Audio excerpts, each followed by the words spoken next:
Bonjour à tous, aujourd'hui on se retrouve pour toute nouvelle vidéo et dans cette vidéo je vous ai réalisé une recette assez particulière, c'est une sorte de pâte briochée avec par-dessus des fruits. Alors comme d'habitude cette vidéo a été super simple à réaliser, par contre rapide, je peux pas vous le garantir, il a fallu environ 1h30 de repos mais environ 20 minutes de préparation. Donc finalement ça a été très rapide mis à part le temps de repos. Mais finalement le temps de repos c'est assez normal, pour toutes les pâtes il y a un temps de repos. D'ailleurs, je tenais à m'excuser pour mon retard, ça fait plus d'un mois que je n'ai pas posté, mais avec les vacances ça a été très compliqué, je garantis pas que je vais redevenir active, mais je vais faire mon maximum.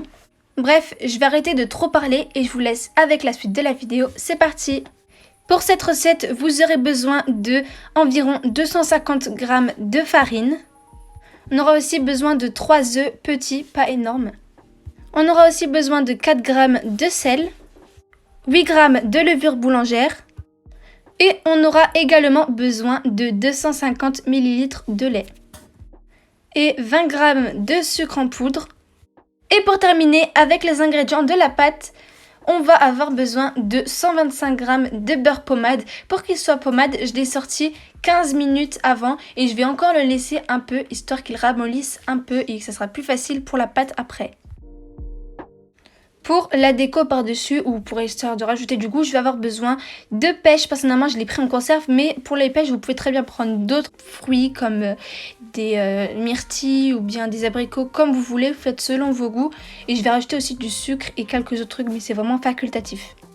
Pour commencer cette recette, je vais venir prendre les 250 ml de lait ainsi que la levure boulangère et je vais venir verser la levure boulangère dans le lait et je vais mélanger jusqu'à ce que ça forme un mélange homogène ou au moins que la levure est bien incorporée dans le lait. Et après, on va laisser reposer pendant environ 15 minutes. Alors les 15 minutes, c'est vraiment le temps que vous voyez que ça forme comme une mousse au-dessus et que quand vous mélangez, ça devient un mélange totalement homogène.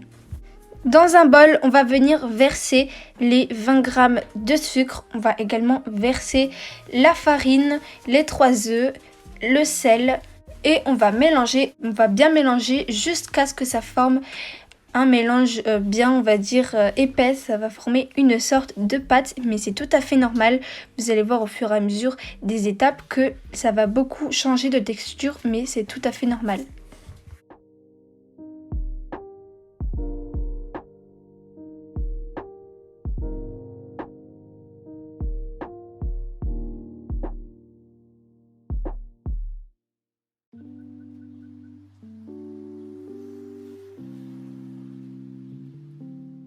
Alors maintenant que j'ai bien mélangé, le mélange bien épais, ça forme une forme de pâte. Maintenant je suis venue récupérer le lait et la levure que j'avais laissé reposer. Et comme vous pouvez le voir, ça fait vraiment un mélange tout homogène.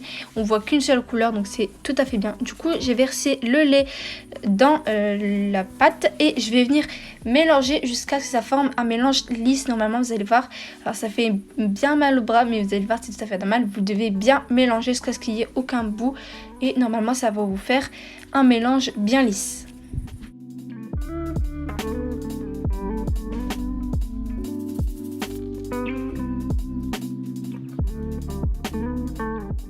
Et voilà la texture que ça donne normalement après avoir bien mélangé, ça forme vraiment un truc tout liquide et c'est vraiment une seule couleur, on voit, c'est bien homogène.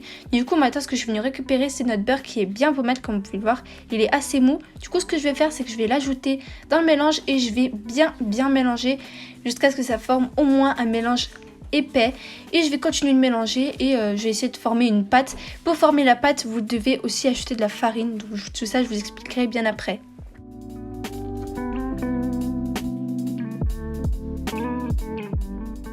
Alors après avoir bien mélangé, ce que j'ai fait c'est que j'ai ajouté beaucoup de farine et j'ai bien mélangé. Et voilà le résultat que ça fait, ça donne une sorte de boule. Et à la fin je l'ai même terminé à la main sur le plan de travail. Et du coup ce que ça fait maintenant c'est que je vais venir prendre du film et je vais filmer par dessus. Et je vais maintenant laisser reposer environ 30 minutes le temps que ça double de volume. En fait vous laissez le temps selon vraiment le temps que vous avez et en fait le but c'est vraiment que ça double de volume. De toute façon je vais vous montrer après, moi le mien il a vraiment bien doublé de volume, du coup c'est vraiment ce qu'on veut. Cette étape c'est vraiment que doubler, donc ça peut être 30 minutes comme 1 heure, ça dépend de vous. Après 30 minutes, ma pâte a déjà bien gonflé, elle a bien doublé de volume comme vous pouvez le voir. Du coup, ce que je suis venue faire, c'est enlever le film et je vais pas abîmer le film parce que de toute façon, je vais me resservir de ça après. Ce que j'ai fait, c'est que j'ai coupé la pâte en deux, mais avant ça, je suis venue la dégazer. Et après l'avoir dégazée, je vais la couper en deux boules différentes, comme ça me fait deux brioches différentes. Et après ça, je vais séparer les deux boules dans deux bols différents et je vais les filmer tous les deux avant de les placer au frais pendant environ une heure minimum. Alors vraiment le temps, c'est là par contre pour ce temps de repos, vous pouvez le garder autant que vous voulez.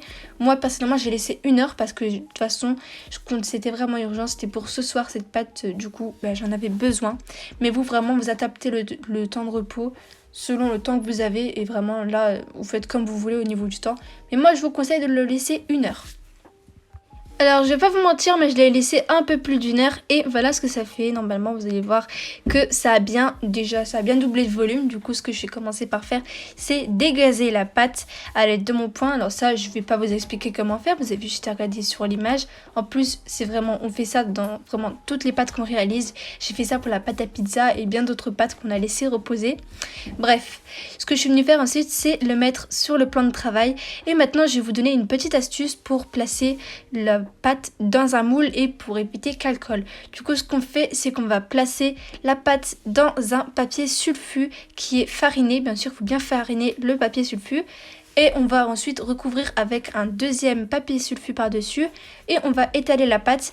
Une fois qu'on aura étalé la pâte, on place le papier sulfu sur notre moule, dans notre moule et on a juste à étaler un peu à l'aide de la main.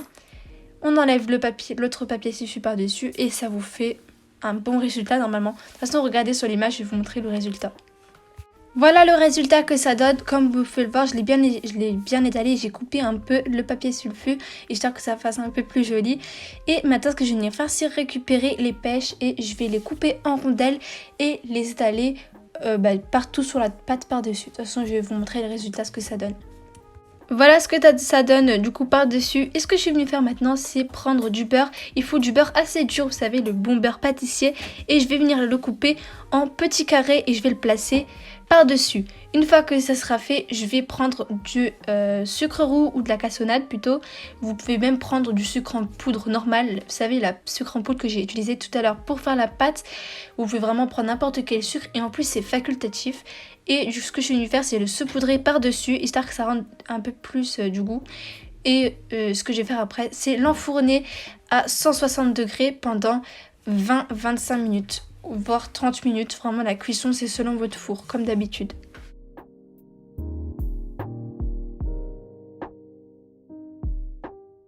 On arrive maintenant en fin de vidéo, comme vous avez pu le voir sur les images précédentes. Le gâteau est maintenant terminé, il a bien cuit, comme vous pouvez le voir, la cuisson a été parfaite plutôt. On va dire qu'elle a bien cuit par-dessus la brioche et les pêches ont bien cuit aussi. Et du coup ce que j'ai venu faire aussi c'est rajouter de l'amande en poudre par-dessus, histoire que ça rajoute un peu plus de goût.